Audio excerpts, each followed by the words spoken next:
guys, update po tayo ngayon sa sa alahas na isinangla ko po. Dalawang beses dalawang beses ko na po itong isinangla. Yung kwintas ko na binili ko lang po ng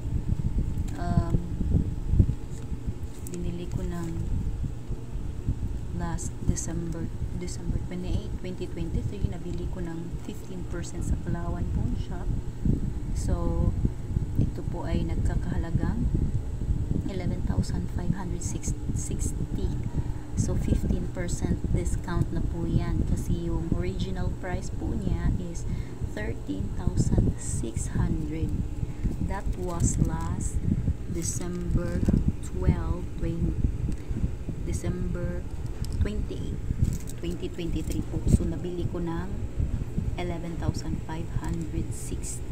na 3.7 grams, 18 karat. Ito po ay isang chain lang, chain necklace. So, yun, at nabili ko ang pendant po na heart, buo po na heart, at ito po ay may timbang na 0.7 gram. Sa pagbili ko po, yun po ay 0.6 gram. Pero nung itinimbang na po ng pawn shop, ito po ay 0.7 gram. So, masaya ako kasi nabili ko lang ng 0.6 gram tapos pagsangla ko is 0.7 gram. So, yun po ang ginamit ko yung pendant ko na heart para sa chain necklace ko. So, ipapakita ko po sa inyo ang chain na nabili ko at ang necklace, chain necklace at ang pendant po.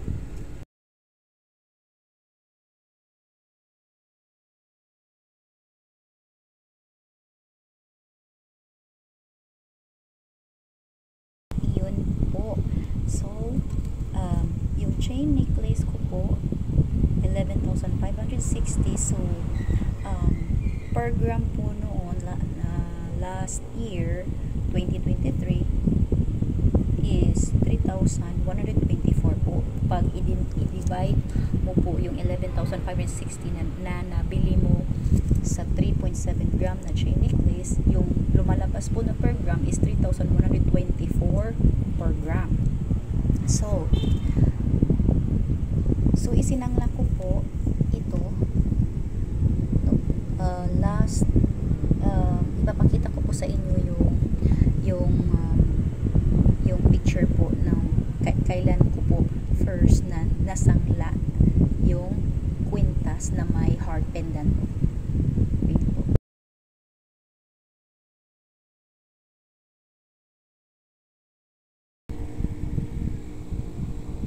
So, ayun po. Isinangla ko po yun dalawang beses.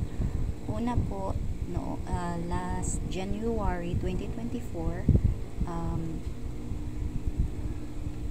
yun po, ang tanggap po nila is 13,200.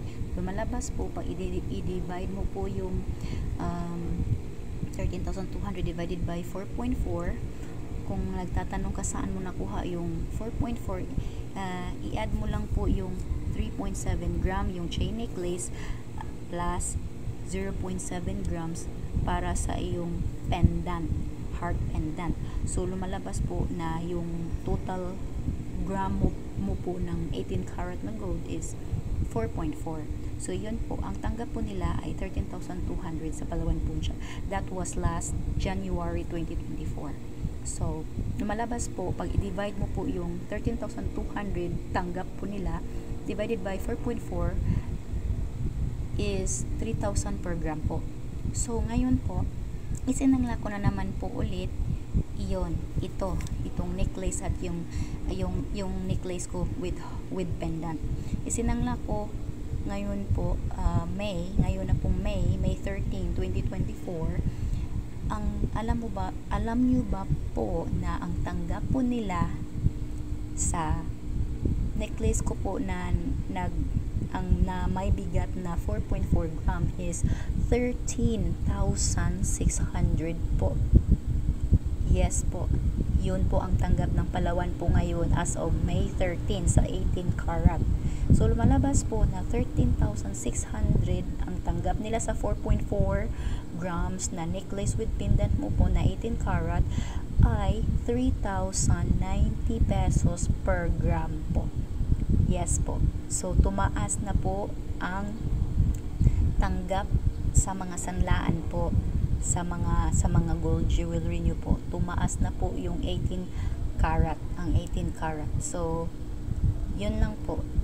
Dinivide ko lang po, tapos yun, nakita ko po na tumaas na pala 3,090 per gram kasi last January tanggap lang nila is 13,200 last January 2024. Ngayon May 2024 ang tanggap na nila sa 18 karat mo ay 3,090.